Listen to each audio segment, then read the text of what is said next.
चलिए, तो अब देखो हमारे पास जो नेक्स्ट टॉपिक हमारे स्टडी मटेरियल में आ रहा है वो है overview of income tax law in India. है ना, ओवरव्यू। ओवरव्यू किस चीज का? Of income tax law in India. अब ये चीजें ना मैं कई बार नोटिस करता हूं कि बच्चे इन चीजों को इग्नोर कर देते हैं। अभी चलो, आज तुम्हारी फर्स्ट डे क्लास है, तो नॉर्मली क्या होता है कि एग्जाम में कई बार ये क्वेश्चन पूछ लिया गया और बच्चे को लगता है कि ये तो मुझे आता ही नहीं, ये तो मैंने कभी पढ़ा ही नहीं। हमने कोई एरिया नहीं छोड़ना, ये अपने माइंड में लेके चलो, कहीं से कुछ भी क्वेश्चन क्रिएट किया जा सकता है। अब आप आओ, overview of income tax law in India.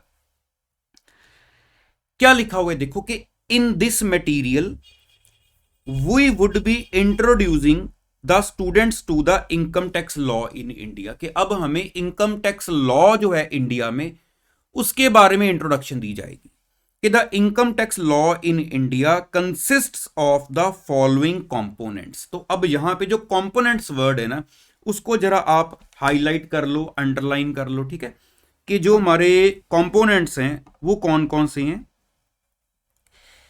Components of income tax law, जिसमें एक तो लिखा हुआ है हमारा इनकम टैक्स एक्ट, है ना, इनकम टैक्स एक्ट। उसके बाद आ रहा है annual finance act, annual finance act. Then आ गया इनकम टैक्स रूल्स। उसके बाद आ गया सर्कुलर्स और नोटिफिकेशंस। देन आ रहे हैं लीगल डिसीजंस ऑफ कोर्ट्स। तो अब ये क्या होते हैं, एक बार इनको जरा समझते हैं कि the various instruments of law containing the law relating to income tax are explained on the next page. Basically चलो, ये तो मैंने एक लाइन बोल दी है जो स्टडी मटेरियल में लिखी हुई थी। बेसिकली हमने पहले नंबर पर देखना है कि इनकम टैक्स एक्ट जो है हमारा वो क्या है। Income tax act 1961। मैंने अभी आपको इनकम टैक्स की साइट जब खोल के दिखाई थी तो वहां पे भी देखो हमारे पास टॉप पे आ रहा था इनकम टैक्स एक्ट 1961, है ना, हमारा इनकम टैक्स एक्ट 9। देखो यहां पे सारी एक्ट्स की लिस्ट है हमारे पास। तो पहले हमारे पास है इनकम टैक्स एक्ट 1961 जो अभी हम समझने लगे हैं। The levy of income tax in India, क्योंकि देखो हमने अभी पीछे पढ़ा कि हमारा जो कॉन्स्टिट्यूशन है वो कहता है कि ठीक है, गवर्नमेंट टैक्स लगा सकती है, कलेक्ट कर सकती है, लेकिन सबसे पहले आपके पास लॉ होना चाहिए। यही पढ़ा ना हमने, हमारे पास लॉ होना चाहिए। मींस हमारे पास लॉ कहां पे, हमारे पास कोई एक्ट बना हुआ है। तो यहां पे अब हम देख रहे हैं कि हमारे पास इनकम टैक्स एक्ट है 1961। अच्छा, हमने ये भी पढ़ा था वो जो हमारे पास 7th शेड्यूल की जो लिस्ट 1 है, यूनियन लिस्ट, उसमें जो पावर है वो पार्लियामेंट के पास है कि आप लॉ बनाओ और गवर्नमेंट टैक्स लगाए, ठीक है, अदर देन एग्रीकल्चर और इनकम, ठीक है। तो levy of income tax in India, India में इनकम टैक्स फिर लगाने के लिए हमारे पास क्या है, is governed by the income tax act 1961। तो इसका मतलब क्या हुआ कि अब अगर गवर्नमेंट हमसे टैक्स ले रही है डायरेक्ट टैक्स की फॉर्म में, इनकम टैक्स, तो ऐसे ही नहीं ले रही है। जो भी कॉन्स्टिट्यूशन ने बोला उसके अकॉर्डिंगली पहले हमारे पास इनकम टैक्स एक्ट लाया गया। इनकम टैक्स एक्ट 1961 हमारे पास है, इसीलिए हमसे टैक्स लिया जा सकता है, क्योंकि वो हमारे पास लॉ बना हुआ है कि गवर्नमेंट टैक्स ले सकती है आपसे, ठीक है। In this book we shall briefly refer to this act, this as the act. कि हम नॉर्मली जब हम आगे अपनी स्टडी में पढ़ेंगे तो लिखा होगा एज पर दिस एक्ट। तो जब मींस दिस एक्ट मतलब हमारा जो इनकम टैक्स एक्ट 1961 है, ठीक है।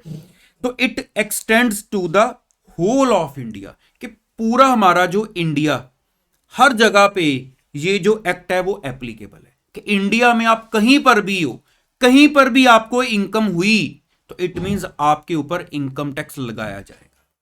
It extends to the whole of India, ठीक है। It came into force on 1 April 1962। अब ऐसे क्वेश्चंस नॉर्मली आपके लिए कई बार एमसीक्यूज में पूछे जा सकते हैं कि हमारा जो इनकम टैक्स एक्ट है वो कब स्टार्ट फोर्स। तो it came into force on 1 April 1962, ठीक है, 1 अप्रैल 1962। एक्ट है 1961 का। इट कंटेन्स सेक्शंस, कितने सेक्शंस हैं, 1 to 298 के 1 से लेकर 298 तक हमारे टोटल सेक्शंस है इनकम टैक्स में, एंड शेड्यूल्स 1 to 14, हमारे पास टोटल 14 शेड्यूल्स हैं साथ में, 298 सेक्शंस हैं और 14 शेड्यूल्स हैं। ये आपको अपने माइंड में रखना है, ठीक है। 298 हमारे सेक्शंस हैं, ठीक है, और 14 हो गए हमारे शेड्यूल्स। ठीक हो गया, पूरे इंडिया में एप्लीकेबल है। उसके बाद इट केम इनटू फोर्स कौन सी डेट को? 1 अप्रैल 1962। कितने सेक्शंस है? 1 से लेकर 298 तक, और शेड्यूल्स कितने हैं? टोटल 14। ठीक है। अब एक बहुत इंपॉर्टेंट जो बेसिक नॉलेज हमें मिलने लगी है, वो चीजें आप ध्यान से जरा नोटिस करना। इस सेक्शन में हैव सब सेक्शंस और क्लॉजेज एंड सब क्लॉजेज। अब यहां पे बात होने लगी है कि एक तरफ मैं लिख देता हूं सब सेक्शन,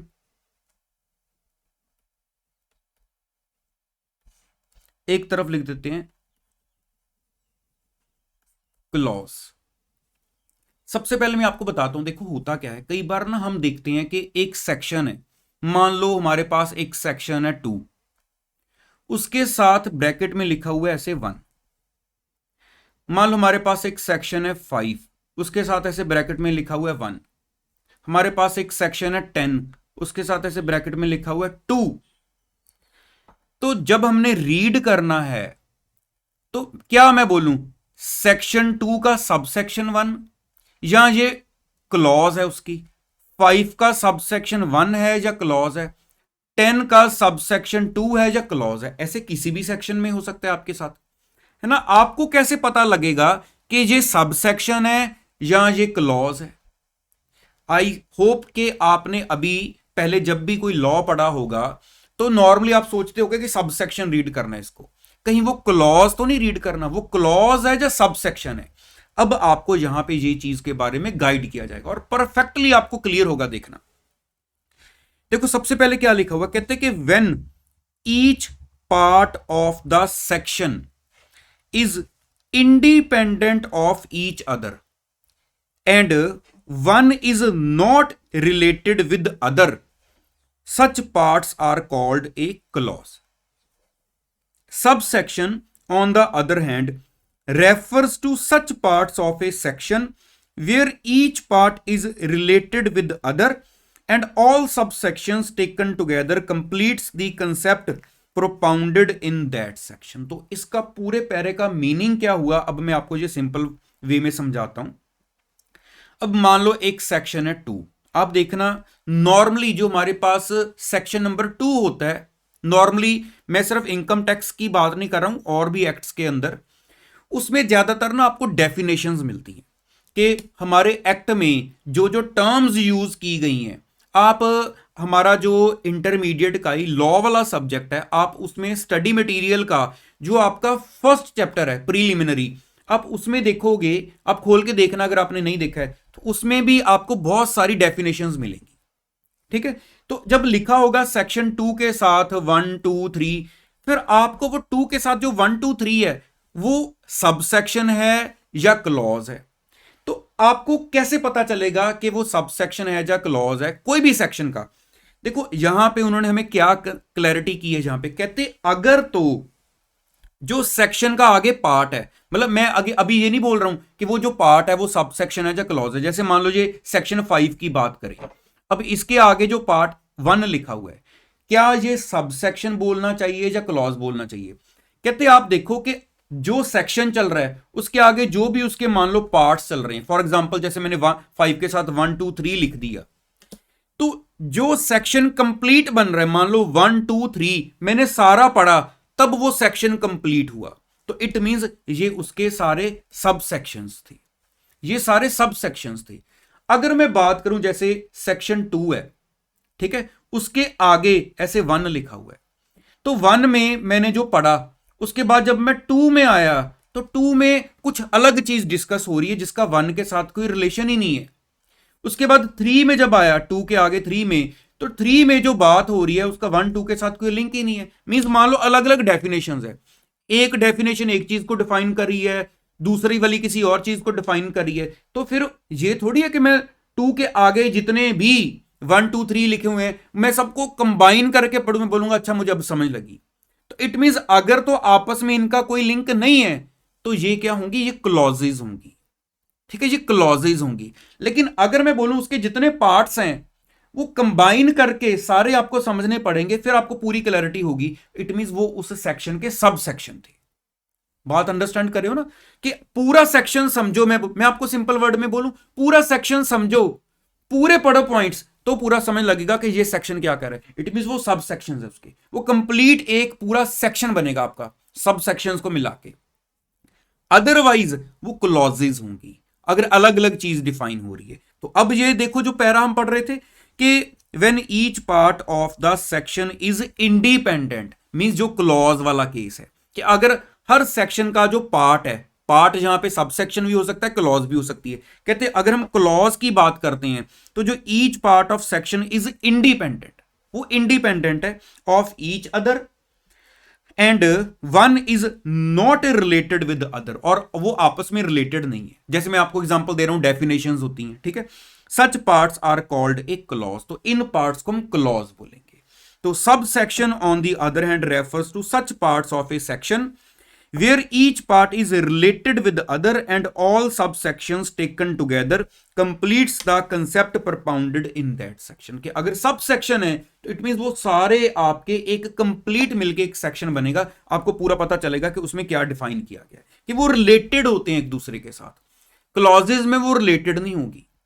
तो इसलिए जब आप देखोगे कोई भी एक्ट उठाकर, अभी जैसे इनकम टैक्स हमारा एक्ट चल रहा है, आप लॉ को उठाओगे, कंपनीज एक्ट को उठाना, फिर आपको पता चल जाएगा कि अच्छा नॉर्मली सेक्शन 2 में क्लॉजेस चल रही होती हैं क्योंकि वो आपस में रिलेटेड नहीं, वो डिफाइन करती हैं चीजों को, ठीक है। अभी यहां पे देखो नीचे एग्जांपल भी आ रही है कि द क्लॉजेज ऑफ सेक्शन 2, ठीक है, define the meaning of terms used in the income tax act 1961।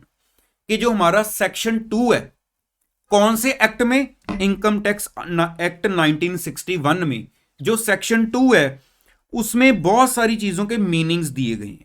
तो उसके आगे फिर जो भी ये पार्ट्स हैं ये उसकी क्लॉजेज होंगी, क्योंकि हर चीज का अलग अलग मीनिंग आएगा, आपस में थोड़ी वो रिलेट करेंगे। तो clause 1A defines agricultural income, ये एग्जांपल चल रही है। Clause 1B defines amalgamation and so on. ये तो जस्ट आपको एक हिंट देने के लिए समझाया गया है। तो each one of them is independent of other clause of the same section. कि सेक्शन सेम है, 2 के अंदर जितने भी उसके पार्ट्स चल रहे हैं वो क्लॉजेज है, ना कि सब सेक्शन, क्योंकि वो इंडिपेंडेंट है, हर एक पार्ट अलग अलग चीज को डिफाइन कर रहा है। Likewise the clauses of section 10, देखो जो आपका सेक्शन 10 है वो आप उसके काफी सारे पॉइंट्स आगे हमारे जो सिलेबस में हर चैप्टर में कहीं ना कहीं आपको सेक्शन 10 की रेलिवेंसी मिल जाएगी। उसके अलावा चैप्टर जो हमारा 3 भी है हमारे मॉड्यूल 1 के अंदर ही, वहां पे भी आपको सेक्शन 10 की काफी ज्यादा रेलिवेंसी मिलेगी। तो कहते हैं क्लॉजेज ऑफ सेक्शन 10, तो सेक्शन 10 में भी हमारी क्लॉजेज चलती हैं, ठीक है। Contain the exemptions in respect of certain income, like clause 1 provides for exemption of agricultural income and clause 2 provides for exemption of share income of a member of a Hindu undivided family and so on। तो अभी ये चीजें जब आप चीजों को पढ़ोगे तब आपको इसकी जो एक्चुअल रेलिवेंसी है वो पता चलेगी, लेकिन यहां पे जो एक बेसिक रेलिवेंसी है वो आपके माइंड में क्लियर हो जानी चाहिए। जो एग्जांपल है 10 सेक्शन वाली, वो सिर्फ ये कहना चाह रही है कि सेक्शन 10 के आगे भी जो पार्ट्स है ना वो भी क्लॉजेज हैं बेसिकली, क्योंकि वो इंडिपेंडेंट है, ठीक है। तो जैसे एग्जांपल दी है कि लाइक जो क्लॉज 1 है वो हमें बताती है कि एग्रीकल्चरल इनकम एग्जेम्प्ट है, कि उसको एग्जेम्प्ट मींस उसके ऊपर टैक्स नहीं चार्ज करना आपने।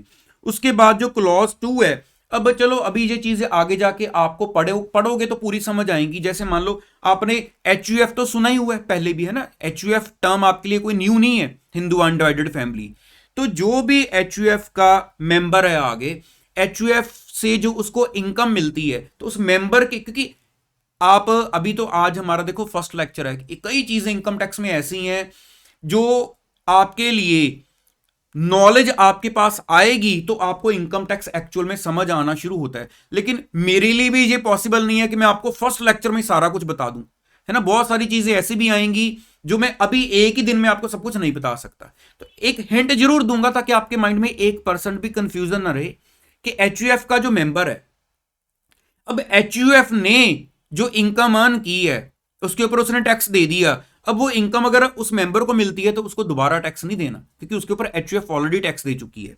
तो प्रोवाइड्स क्या करती है, clause 2 for exemption of share of income of A member of HUF and so on, के जो एचयूएफ का मेंबर है उसको जो शेयर मिला इनकम का, तो वो जो है वो एग्जेम्प्ट रहेगा, उसके ऊपर टैक्स नहीं लगेगा। तो ये हमें सेक्शन 10 के अंदर क्लॉजेज हैं ये बताती है। तो यहां पे बेसिकली अभी एचयूएफ टैक्स देती है, मेंबर टैक्स देता है, ये हमारा कंसेप्ट नहीं। हमारा कंसेप्ट क्या चल रहा है कि कोई सेक्शन है उसके आगे जो पार्ट्स हैं वो सब सेक्शंस हैं या क्लॉजेज हैं। हमारा मेन मकसद ये है, जहां पर जो चैप्टर में जो मेन मकसद चल रहा है पहले वो क्लियर हो। जब आगे बढ़ेंगे हमको थोड़ा इनकम टैक्स को पढ़ते हुए 15-20 दिन हो जाएंगे, तब आपको ये चीजें लगेंगी अच्छा यार ये तो वैसे ही पता, ये तो नॉलेज ही है। ठीक है, चलो अभी एग्जाम्पल में एक और आगे चल रहा है कि section 5 defining the scope of total income. ठीक है, जो सेक्शन 5 है वो टोटल इनकम उसका जो स्कोप है वो डिफाइन करता है। हैज 2 सब सेक्शंस। अब देखो यहां पे उन्होंने खुद बता दिया कि सेक्शन 5 में हमारे 2 सब सेक्शंस है। ठीक है, स्कोप ऑफ टोटल इनकम, उसके 2 सब सेक्शंस हैं। तो अब यहां पे क्या वर्ड आ गया, सब सेक्शन। इट मींस जो सेक्शन 5 है अगर उसके 2 सब सेक्शंस हैं, अब यहां पे वर्ड यूज हो रहा है सब सेक्शन। ठीक है, तो इसका मतलब ये आपस में रिलेटेड होने चाहिए। आप दोनों को पढ़ोगे तो आपको पूरी क्लैरिटी होगी। अगर ना रिलेटेड होते तो ये क्या होती, ये क्लॉजेस होती। 2 में क्लॉजेस चलती हैं क्योंकि डेफिनेशंस होती हैं नॉर्मली। ठीक है, 10 में भी नॉर्मली क्लॉजेस हैं। अब यहां पे 5 में उन्होंने बता दिया इसके 2 सब सेक्शंस हैं। सब सेक्शन 1 क्या डिफाइन करता है, scope of total income of a resident, and sub section 2 defines the scope of total income of a non resident. कि अगर कोई पर्सन रेजिडेंट है, ये भी अभी हम आगे जाके पढ़ेंगे हमारे चैप्टर 2 में कि रेजिडेंट क्या होता है, नॉन रेजिडेंट क्या होता है, ऑर्डिनरी नॉट ऑर्डिनरी, ऐसी बहुत सारी टर्म्स आएंगी हमारी जो अभी फर्स्ट डे में नहीं डिस्कस हो सकती। लेकिन हमारा फिर से वही मेन मकसद क्या है कि सब सेक्शन है या क्लॉज है। तो ये सब सेक्शंस हैं क्योंकि कहते हैं 1 में बताया गया है scope of total income of a resident, और सब सेक्शन 2 बताता है scope of total income of a non resident. तो ये दोनों आपस में रिलेटेड हैं स्कोप ऑफ टोटल इनकम को लेकर। तो each sub section is related with the other in the sense that only when one reads them all one gets the complete idea related with scope of total income. कि जब आप सारा पढ़ोगे तो आपको आइडिया लगता है कि स्कोप ऑफ टोटल इनकम जो है वो क्या है। मींस आपने स्कोप ऑफ टोटल इनकम देखना है, आप बोलोगे सेक्शन 5 को पढ़ लो। आपने स्कोप ऑफ टोटल इनकम देखना है, आप बोलोगे सेक्शन 5 को पढ़ लो। अब सेक्शन 5 में आगे मान लो सब पार्ट्स हैं 1 एंड 2, अब वो दोनों रिलेटेड हैं, इट मींस वो सब सेक्शन। हम उनको क्लॉज नहीं बोलेंगे, हम उनको सब सेक्शन बोलेंगे। आई होप क्लियर हो गया पूरा। अब आगे क्या बता रहे हैं कि इस सेक्शन में आल्सो हैव प्रोवाइजोज एंड एक्सप्लेनेशंस। देखो आपने प्रोविजन वर्ड तो सुनी होगी, है ना, कि प्रोविजन है, कोई लॉ में एक प्रोविजन दी हुई है। अब यहां पे वर्ड आ रहा है provisos and explanations.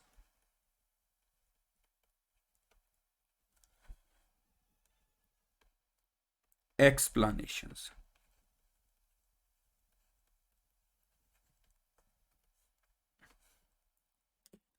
Provisos and explanations. अब देखो यहां पे क्या, अब आपको पता होनी चाहिए प्रोवाइजो वर्ड कब यूज किया जाता है, या एक्सप्लेनेशन अगर कहीं पर आपको मिल रहा है, एक्सप्लेनेशन का मतलब क्या होगा कि एक्सप्लेनेशन दी हुई है नीचे।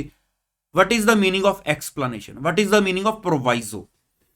देखो कहते हैं द प्रोवाइजो, या मैं प्रोवाइजोज बोलूं, to a section sub section clause. कि जो प्रोवाइजो है वो किसी सेक्शन के साथ भी हो सकती है, मान लो किसी सेक्शन का आगे सब सेक्शन है उसकी भी प्रोवाइजो हो सकती है, किसी क्लॉज की भी हो सकती है। ठीक है, spells out the exceptions, conditions to the provision contained in the respective section, subsection, clause. That is, the proviso spells out the cases where the provision contained in the respective section, subsection, clause would not apply, or where the provision would apply with certain modifications.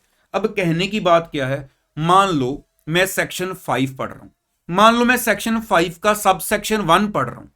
अब जब मैंने subsection 1 पढ़ा तो उसने हमें ये बता दिया कि scope of total income in case of resident क्या होगा, ठीक है।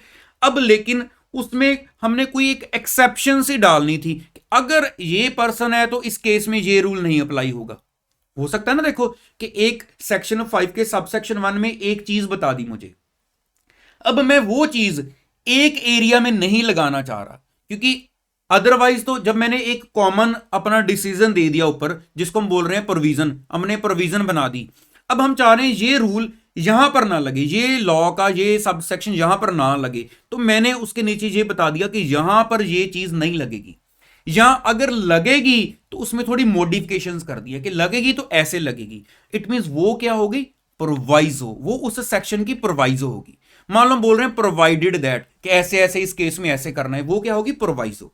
तो अब प्रोवाइजो जो है वो किसी भी सबसेक्शन के साथ भी लगी हो सकती है कि मान लो सबसेक्शन ने जो बताया, हमने नीचे प्रोवाइजो में ये भी लिखा हुआ कि यहां पर ऐसे नहीं करना, कोई क्लॉज चल रही थी उसके साथ नीचे लिखा हुआ है कि इस केस में ऐसा नहीं करना। तो जो प्रोवाइजो है वो किसी सेक्शन, सबसेक्शन, क्लॉज किसी के साथ भी आ सकती है, तो वो जब आएगी तो इट मींस वो कुछ ना कुछ बीच में अपनी एक्सेप्शन लेके आ रही है कि यहां पर ऐसा नहीं करना, कि यहां पे ऐसा नहीं होगा जो ऊपर बोला गया है, या यहां पे जो ऊपर बोला गया है वो होगा लेकिन उसमें कुछ मॉडिफिकेशंस है कि वो ऐसे नहीं होगा, वो ऐसे होगा। दैट इज कॉल्ड प्रोवाइजो, ठीक है।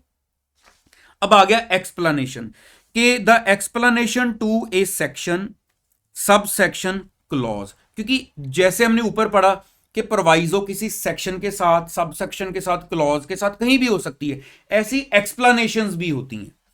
Gives a clarification relating to the provision contained in the respective section, subsection, clause. अब यहां पे जो मेन वर्ड आ गया वो आ गया क्लैरिफिकेशन। अब क्लैरिफिकेशन वर्ड को जरा हाईलाइट कर लो कि अगर किसी सेक्शन के साथ, सब सेक्शन के साथ या क्लॉज के साथ आपको नीचे कोई एक्सप्लेनेशन दी हुई है, तो इट मींस वो एक्सप्लेनेशन आपको वो जो ऊपर सेक्शन की, सब सेक्शन की, क्लॉज की जो प्रोविजन है जो लिखा हुआ है उसके अंदर, ठीक है, उसको क्लैरिफाई करने के लिए साथ में एक्सप्लेनेशन ऐड कर दी जाती है कि कहीं पर मान लो लॉ बनाने वालों को ये लग रहा है कि यहां पर ये जो हमने एक्सप्रेस करने की कोशिश की है इससे कहीं आप कंफ्यूज ना हो जाओ कि ये क्या है, तो उसके लिए नीचे साथ में एक्सप्लेनेशन दी होती है। तो इसलिए proviso is different and explanation is different. Proviso तो एक एक्सेप्शन है कि यहां पे ऐसा नहीं होगा जब विद मॉडिफिकेशन होगा, लेकिन एक्सप्लेनेशन मेन प्रोविजन को एक्सप्लेन करती है, क्लैरिफाई करती है, ठीक है। अब एग्जांपल इसके बारे में आप देखो, प्रोवाइजो और एक्सप्लेनेशन के बारे में कहते सेक्शंस। अभी चाहे अपने सेक्शंस मुझे पता है, आप सोचोगे ये सेक्शंस तो हमने अभी पढ़े ही नहीं है, तो कोई बात नहीं, मैं ये कह ही नहीं रहा कि आपको 80 सेक्शन मैं अभी समझा देता हूं साथ ही, नहीं है ना, फिर सारा मजा खराब हो जाएगा। आपको जस्ट इसको इस व्यू पॉइंट से लेना है कि आपको प्रोवाइजो और एक्सप्लेनेशन का मीनिंग क्लियर हो जाए। सेक्शन के अंदर क्या है वो रिटेन करने की जरूरत नहीं है, वो अभी हमारे पास बहुत टाइम है, मैंने क्लास में आपको एक एक चीज रिटेन करवा देनी है, ठीक है। रिटेन का मतलब ये नहीं कि समझाना नहीं है, इसका मतलब ये है कि बेसिकली जब समझाऊंगा ही ऐसे माइंड में चीज फिट हो जाएगी तो ऑटोमेटिकली रिटेन हो गया वो। सेक्शंस 80 GGB एंड 80 GGC ये हमारे पास आगे जाके अभी दूर है काफी, डिडक्शंस का पार्ट आएगा आपके मॉड्यूल 3 में जाके, इनकम टैक्स वाला जो 3 मॉड्यूल है ना उसके मॉड्यूल 3 में जाके एक डिडक्शंस वाला चैप्टर आएगा कि सेक्शंस 80 GGB एंड GGC ये दो सेक्शंस है हमारे पास। वो कहते क्या है, प्रोवाइड्स फॉर, मतलब इन सेक्शंस ने क्या प्रोविजन इनके अंदर कंटेन्ड है। पहले मैं नॉर्मल प्रोविजन कि ये सेक्शंस क्यों बनाए गए हैं, प्रोवाइड्स फॉर डिडक्शन फ्रॉम, कि आपको कुछ डिडक्शन, कुछ माइनस करना है, कहां से, ग्रॉस टोटल इनकम। देखो अभी तो ये भी टर्म हमारी आनी है सिलेबस में, अभी ये हमारे बेसिक्स में ही आ जाएगी कि ग्रॉस टोटल इनकम क्या होती है, टोटल इनकम क्या होती है, लेकिन नो प्रॉब्लम, जस्ट आप अभी टर्म्स को अपने माइंड में जितना कि मैं समझा रहा हूं उतना लेके चलो कि जब इनकम टैक्स में हम एक बंदे की टोटल इनकम कैलकुलेट करते हैं, ठीक है, मान लो मैं आपकी इनकम का टोटल लगा रहा हूं, आपने कहां कहां से पैसे कमाए, आपने बिजनेस से पैसा कमाया, आपने कोई एसेट्स बेची वहां से आपको गेन हुआ, आपको कोई रेंट आ रहा है, ऐसे बहुत सारे हमारे पास सोर्सेज हैं जो हम पढ़ेंगे, हेड्स में डिवाइडेड है, सारी इनकम मिलाकर आपकी ग्रॉस टोटल इनकम कितनी हुई। अब उस ग्रॉस टोटल इनकम से कुछ चीजों को माइनस किया जाता है कि ये डिडक्शंस ले लो, ठीक है। अब बाकी की जो इनकम है जिसको हम टोटल इनकम बोल देते हैं, फिर उसके ऊपर हम टैक्स कैलकुलेट करते हैं कि ग्रॉस टोटल इनकम से कुछ डिडक्शंस है जो माइनस की जाती हैं, ठीक है। जस्ट ऊपर ऊपर से, अभी ऊपर ऊपर से लेना, ऊपर ऊपर से निकल जाए ये नहीं, बस ऊपर ऊपर से समझना भी कि आपकी जो ग्रॉस टोटल इनकम है वहां से हम डिडक्शंस माइनस करते हैं। ये 80 जीजीबी और जीजीसी की ये एक कैटेगरी ऑफ डिडक्शन है, ये नहीं कि सिर्फ दो ही है, बहुत सारी हैं।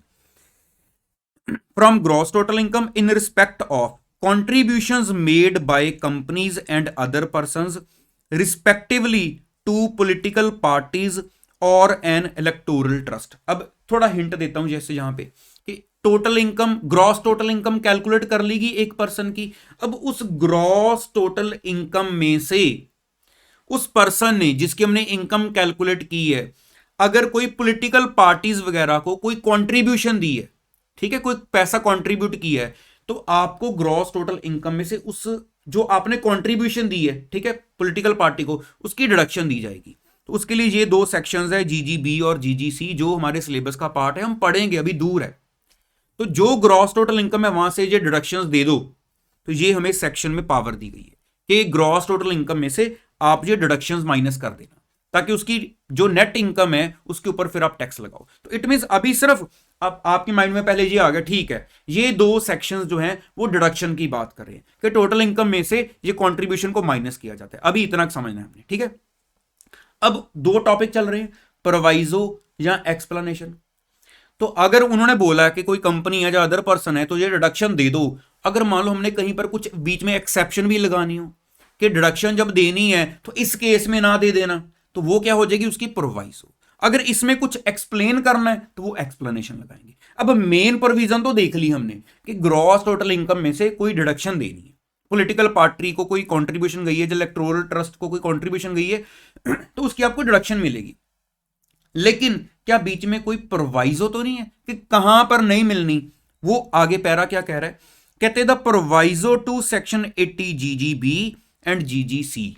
अब इसकी प्रोवाइजो भी है, प्रोवाइड दैट, क्या प्रोवाइड किया हुआ है, no deduction shall be allowed under those sections in respect of any sum contributed by cash. अब इसको अंडरलाइन कर लो कि आपने कंट्रीब्यूशन की है तो आपको डिडक्शन जरूर मिलेगी, लेकिन अगर आपने कंट्रीब्यूशन कैश में की है फिर आपको यह डिडक्शन नहीं मिलेगी। इट मींस आपने कंट्रीब्यूशन की है तो आप दूसरा मोड यूज करो, आप बाय चेक करो, ठीक है, अकाउंट पे ही चेक दे दिया, आप ऑनलाइन ट्रांजैक्शन करो, डिडक्शन ले लो। लेकिन अगर आप कैश में दे रहे हो कंट्रीब्यूशन टू पॉलिटिकल पार्टीज और एन इलेक्टोरल ट्रस्ट, उस केस में उन्होंने कर दिया कि no deduction. It means proviso होगी कि एक बंदे ने मान लो, अच्छा मान लो ये हम ना पढ़ें ये वाला पैरा, तो एक ग्रॉस टोटल इनकम में से हम ये डिडक्शन दे देंगे। अच्छा आपने पॉलिटिकल पार्टीज को कंट्रीब्यूशन दी है, 80 जीजीबी और जीजीसी, इसके दो सेक्शंस हैं जो कहते हैं कि आप डिडक्शन ले लो, हम माइनस कर देंगे। लेकिन अगर कैश में दी है तो ये कहती है प्रोवाइजो नहीं, कैश वाली नहीं माइनस करनी, ठीक है।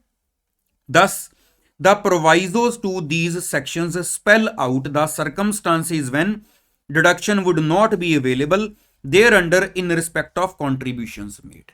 तो कहते उस केस में फिर आपको ये जो डिडक्शंस है वो नहीं मिलेंगी अगर आपने पॉलिटिकल पार्टी को कंट्रीब्यूशन की भी है, अगर वो कैश में कर दी फिर नहीं हमने डिडक्शन देनी। तो इन दिस वे जो प्रोवाइजो है अपना रोल प्ले करती है, ठीक है। अब बात आई एक्सप्लेनेशन की।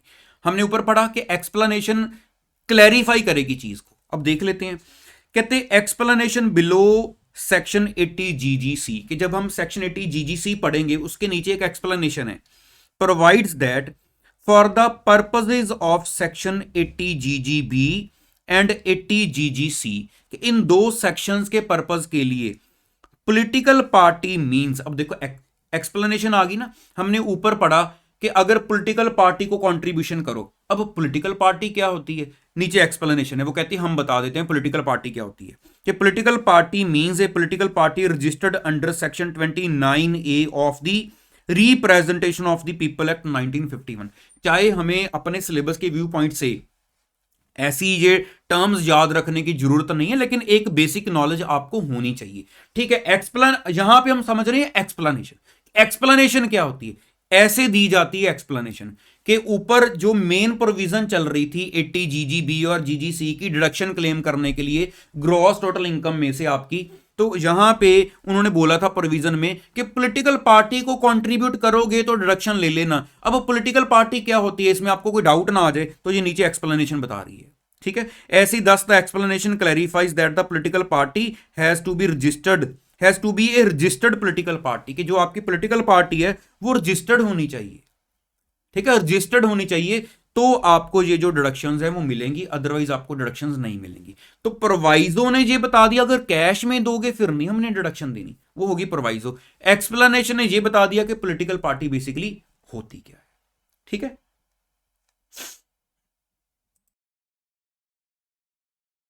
अब इस चीज को थोड़ा सा प्रैक्टिकल टच देने के लिए मैं आपके पास जो मैंने आपको दिखाया था ना अभी इनकम टैक्स की मैंने वेबसाइट खोली है, वहां पे मैंने आपके लिए डायरेक्टली ये सेक्शन ओपन किया। देखो ये आपको नजर आ रहा होगा 80 जीजीबी सेक्शन। मुझे पता है अभी आपको इन सेक्शंस के बारे में नॉलेज नहीं है, लेकिन हमें किस चीज की भी नॉलेज लेनी है, सिर्फ प्रोवाइजो एक्सप्लेनेशन, है ना। ये जब ये सेक्शंस की बारी आएगी तो इनके ऊपर पूरा हम डिस्कशन करेंगे। तो देखो ये 80 जीजीबी सेक्शन दिया हुआ है, ठीक है। आप सामने देखो कैसे लिखा हुआ है, in computing the total income of an assessee being an Indian company there shall be deducted any sum contributed by it, के अगर कंपनी कंट्रीब्यूट करती है अपने प्रीवियस ईयर में, सारी डेफिनेशंस आएंगी प्रीवियस ईयर क्या होती है, असेसी कौन है, लेकिन यहां पे थोड़ा हिंट ले लो सिर्फ, टू एनी पॉलिटिकल पार्टी या इलेक्टोरल ट्रस्ट को कोई कंट्रीब्यूशन करते हो तो 80 जीजीबी में आपको डिडक्शन मिल जाएगी। इतना मुझे पता है कि आप अंडरस्टैंड कर लोगे जो मैं समझाना चाह रहा हूं, है ना। अब प्रोवाइजो कैसे आती है, ये देखो लिखा हुआ है ना प्रोवाइडेड, क्योंकि मुझे था थोड़ा प्रैक्टिकली दिखा दूं कि कह रहे थे प्रोवाइजो होती है जो कुछ एक्सेप्शन बन जाती है। ये देखो प्रोवाइडेड लिखा हुआ है कि that no deduction shall be allowed under this section in respect of any sum contributed by way of cash. अगर आप कैश फॉर्म में कंट्रीब्यूट करोगे फिर नहीं डिडक्शन मिलेगी, तो दिस इज कॉल्ड प्रोवाइजो। ये हमारी मेन प्रोविजन हो गई 80 जीजीबी की, ठीक है, ये प्रोवाइजो हो गई। अब वो कहते थे सेक्शन के नीचे एक्सप्लेनेशन दी होती है, ये देखो आपके सामने एक्सप्लेनेशन आ रही है कि for the removal of doubts it is here bye declared that for the purpose of this section the word contribute. अब यहां पे उन्होंने कंट्रीब्यूट वर्ड को साथ में डिफाइन किया हुआ है कि कंट्रीब्यूट वर्ड क्या है, ठीक है। अगर हम यहां पे चलो जीजीसी को भी जरा सर्च कर लेते हैं कि अगर हम जीजीसी सेक्शन में चले जाएं, मैं आपके सामने ही खोलता हूं, देखना हमने जीजीबी और जीजीसी देखा जहां पे अपने मॉड्यूल में चल रहा था, ये देखो ये मैंने जीजीसी में आ गए हम, तो यहां पे देखो जीजीसी के नीचे भी एक प्रोवाइडेड चल रहा है, ये आपके सामने जीजीसी आ रहा है सेक्शन कि यहां पे भी उन्होंने लिखा हुआ है कि कैश में अगर कंट्रीब्यूट है तो नहीं देनी। बाकी ये एक्सप्लेनेशन है, इसकी जो एक्सप्लेनेशन है वो जीजीबी और जीजीसी के बारे में कह रही है कि पॉलिटिकल पार्टी का मीनिंग क्या है वो ये बताया गया है, यही आपकी स्टडी में लिखा हुआ था ना। तो अब यहां से आपको देखो पूरा क्लियर है। सिर्फ आपके एक कई बार स्टार्टिंग में ना हमें इंटरेस्ट होता है, हमने भी सेक्शन खोल के देखना है, मैं आपको ये भी बता देता हूं। देखो मैं पूरा एक बार बेसिकली मेन वेबसाइट पर आपको ले जाता हूं कि अगर आपको इंटरेस्ट हो ऐसा कि आप कोई सेक्शन डायरेक्टली पूरा खोल के देखना चाहते हो तो आप कहां पर खोलना। देखो हमने सबसे पहले इनकम टैक्स india.gov.in वेबसाइट खोली है, यहां पे मैंने आपको बताया था टैक्स लॉज एंड रूल्स, ये एक्ट्स पर आ गए, मैं एक्ट्स पर, ठीक है, एक्ट्स पर क्लिक किया तो ये सारे एक्ट आ गए हमारे। मैंने यहां पे इनकम टैक्स एक्ट 1961 पर क्लिक कर दिया, ठीक है, तो यहां पर हमारे पास आ रहा है ये देखो, तो ये सेक्शन नंबर में जाके मैंने जस्ट 80 जीजी लिखा कि 80 जीजी में और भी हैं, ठीक है, तो ये मैंने सर्च दबाया तो यहां पर आपके पास 80 जीजी की लिस्ट आ गई कि जीजी देखना है, जीजी ए देखना है, बी देखना है, सी देखना है, ऐसे मैंने खोला, आप कोई भी खोल के देख सकते हो, ठीक है।